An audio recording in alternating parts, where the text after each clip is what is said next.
What's up, how's it going? It's the boy, Don Soyce in the morning or the evening, depending on where you are. Or right now, I'm coming at you with a new video. It's going to be, what if Obito was never crushed?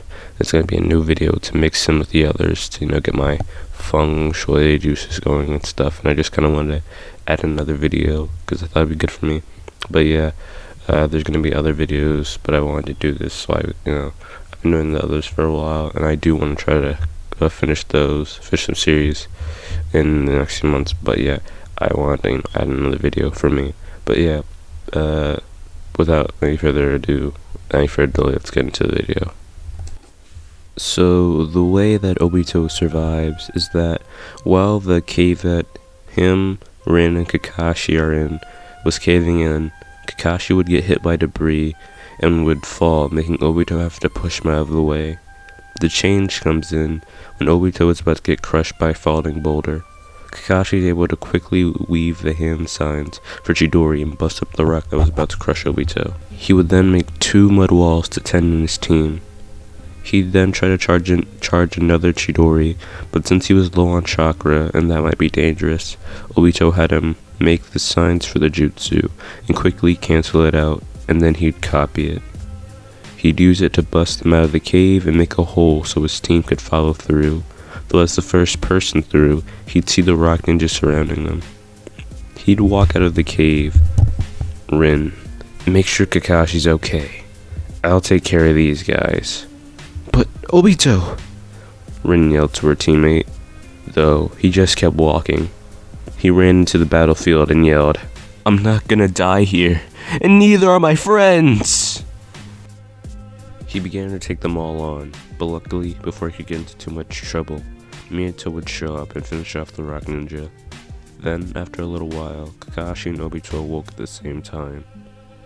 "Glad to see you two awoke, Kakashi, Obito." They asked what happened, and Rin walked up, saying how happy she was that the two were finally awake, and told them that Kakashi passed out due to overexertion, and Obito passed out right as Minato showed up. She then wrapped the two in a hug. "Nice job out there, you two. You guys made a great team." Minato then apologized for the fact that he ran behind, but also expressed how proud he was of them. Kakashi then pulled Obito to the side. "Hey, Obito, I just wanted to thank you for the words you said about my father. To be honest, I needed to hear that. After my father died, a shadow was cast upon my heart. I confined myself to the rules to try and keep myself from getting hurt, but now I realize the truth about his actions. He was a truer shinobi than anyone else. He was willing to sacrifice himself and the mission for his friends, just like you." It's funny, I never thought I'd look to you as an example of the type of shinobi I wanted to be. Obito smiled, saying, "Well, of course, I am a super cool shinobi, and so was your dad. And I will become Hokage." He then extended his hand. "Don't worry, Kakashi. I don't intend to let you continue moping around. Well," he made a weird face and scratched the back of his head trying to spit something out.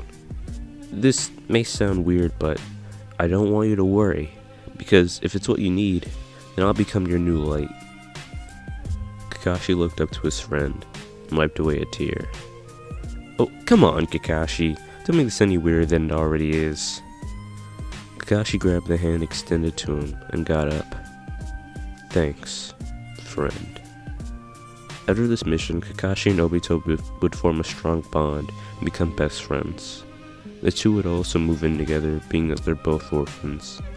They'd also become proper rivals, though it'd be a friendly rivalry. In terms of their strength, Kakashi would be left without an eye, and wouldn't request an implant. The reason being that the vacancy of one of his eyes would serve as a reminder of his failure during his first mission as a Jonin and leader, and it would motivate him and force him to do better as he only had the one eye. To make up for it though, he'd focus on improving his sensory ability, mostly making it so he could sense when someone's close and he could dodge attacks on his blind side. He'd also work on his speed, training with Minato to improve his body flicker. As for Obito, he'd of course practice with his new Sharingan, but he also get Kakashi to teach him the Chidori and how to wield a sword. Kakashi himself would also still be working on the jutsu, but it would be one that he'd save as a last resort while he worked on a new jutsu that better suited him. Now we skip ahead to when Rin originally died. You may be wondering why this is still happening since Matara set it up so Obito would get Mangekyo in the original, but here we'll say that he was still keeping tabs on Obito since he was an outcast of the Uchiha that suffered through war, thinking he could possibly be molded. Obito would be here this time, and Kakashi would still try to kill Rin at a request, but Obito couldn't just sit by and watch, so he got in the middle of it. This waste in time wound up resulting in Rin transforming into the Three Tails and almost mowing down Obito. And seeing this, Kakashi jumped in the way, pushing his friend and being sent flying. Obito sees this and can tell Kakashi took a lot of damage. Is he dead? No way, he thought. Kakashi can't be dead. He then began to tear up and ran over to his friend as he lay there. He blamed himself, but then the thought came of killing Rin. Now, thinking he had no other choice but to try and do it himself, it gave him inner turmoil. He then yelled out as he looked upon his fallen comrade and his transformed one. All this caused the boy's eyes to transform. The Tomoe began to spin round and round, and then became the Mangekyo Sharingan. His Kamui then activated accidentally. He started sucking Rin into his eye.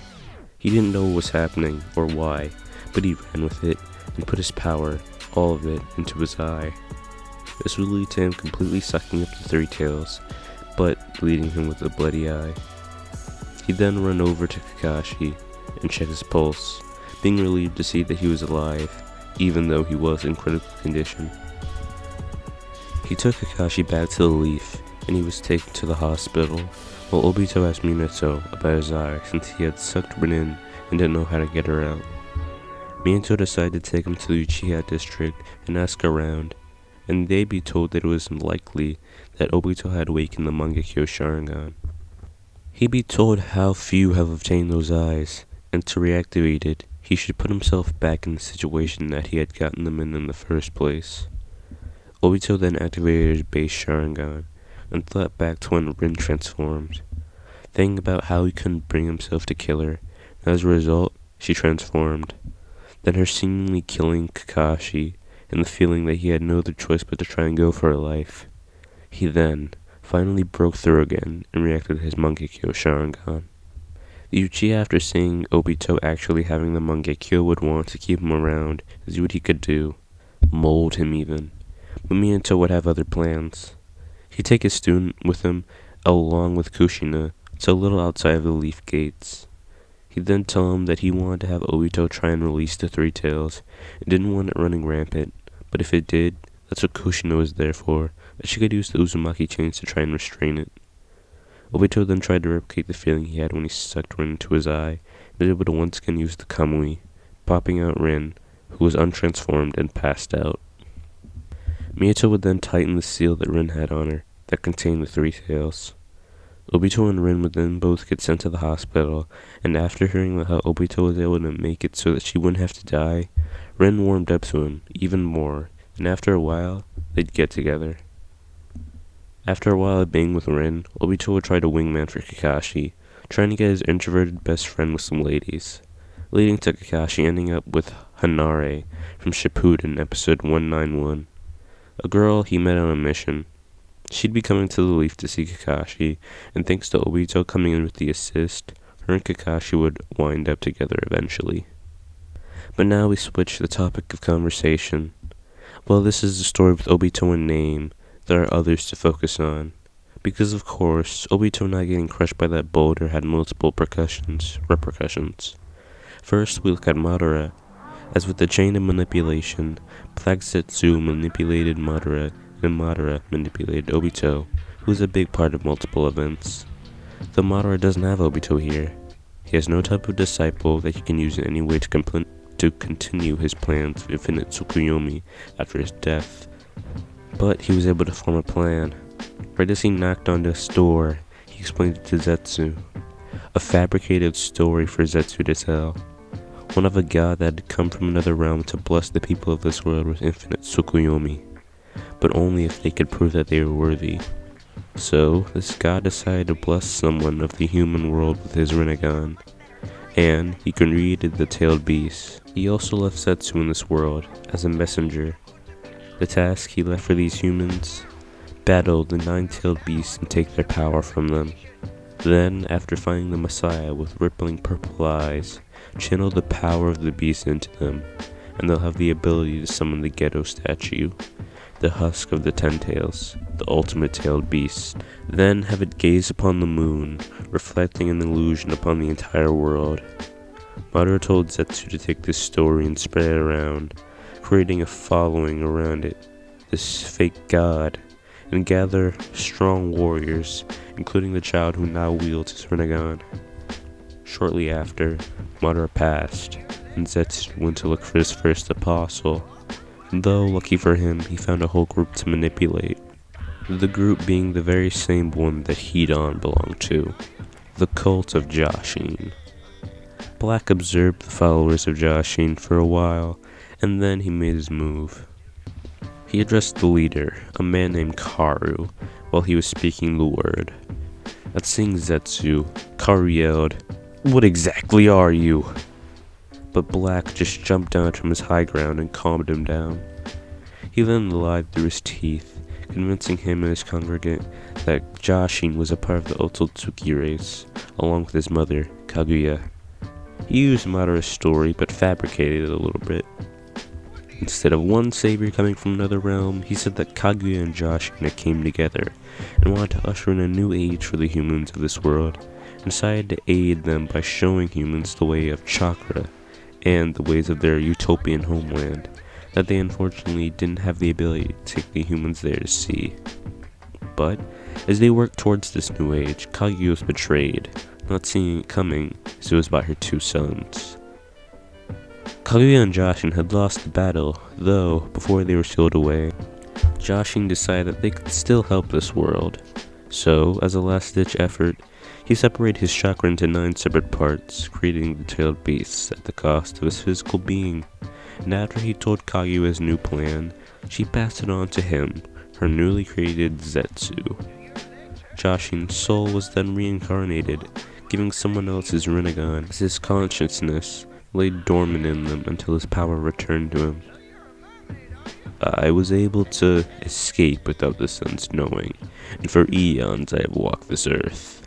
The sons of Kaguya perverted the original use of chakra, turning it into a weapon instead of using it to spread life. I, for so long, have been looking for those who could defeat the tailed beasts, but it seems the hidden villages only have using the power of those tailed beasts to strengthen themselves on their mind. But you all seem worthy. I believe I can depend on you to help me find the Messiah and bring peace to this world.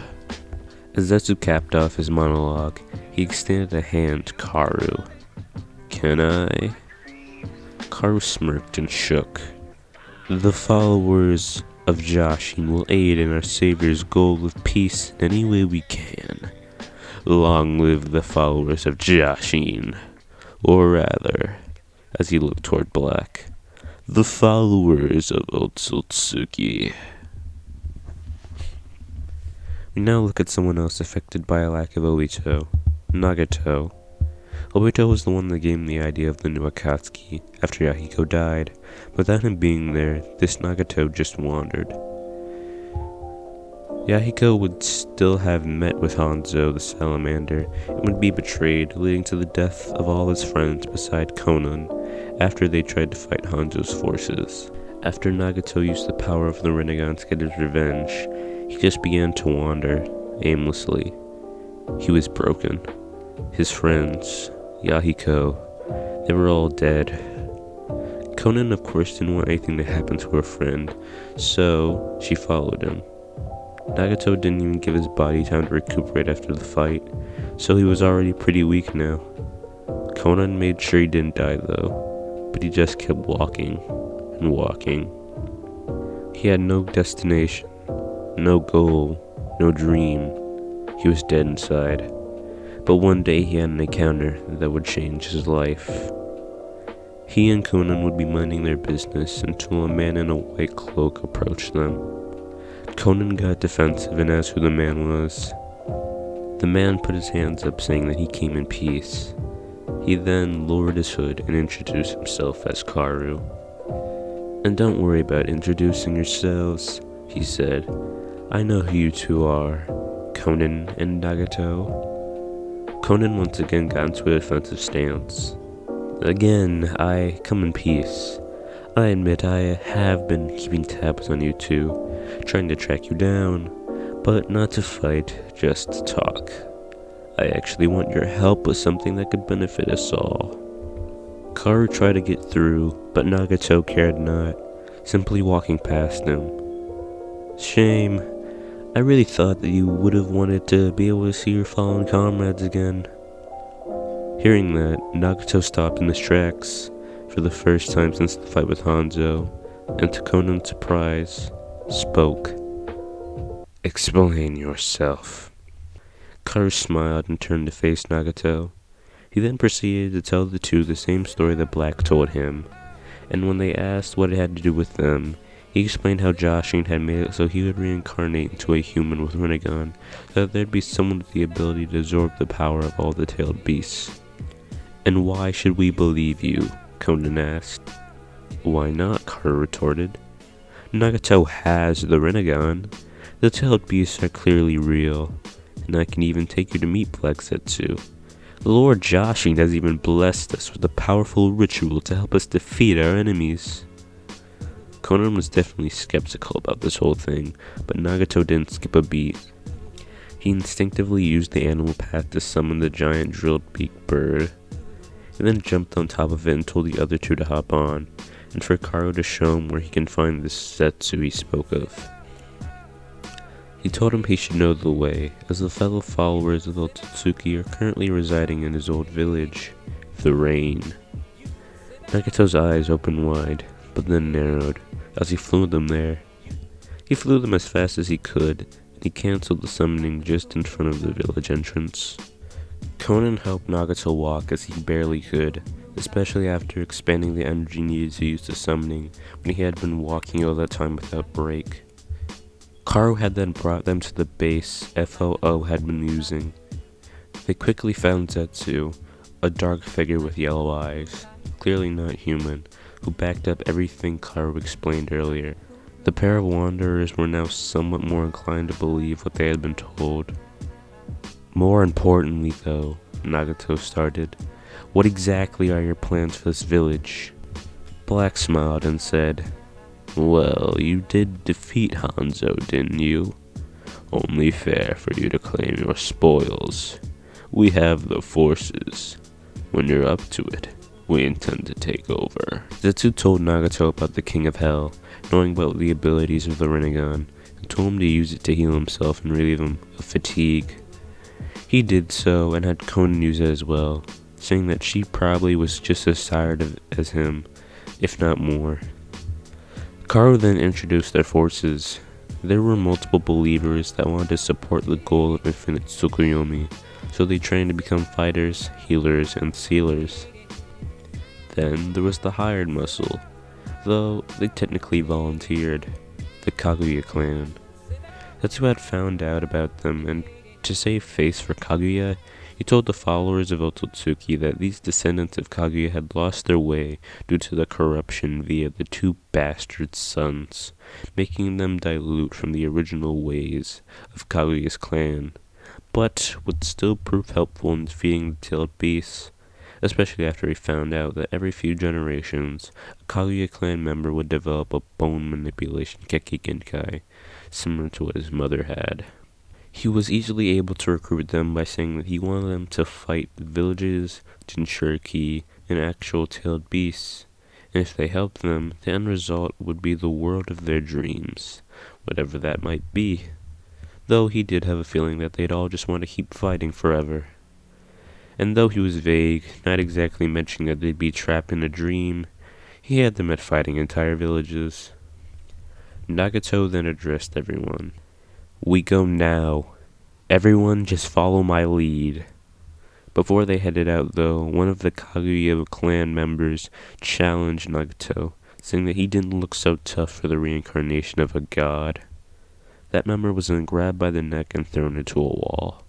A good showing of power for the young Uzumaki.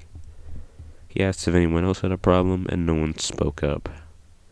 They all then headed into the village. Karu informed his young messiah that after he had killed Hanzo, there was a vacancy of power, as he was the one who had been ruling over the land at the time. As a result, there had been infighting throughout the village of all types of different fools saying that they deserved to rule. Nagato took note, just saying for his associates to be ready for some violent pushback after the announcement he was going to make.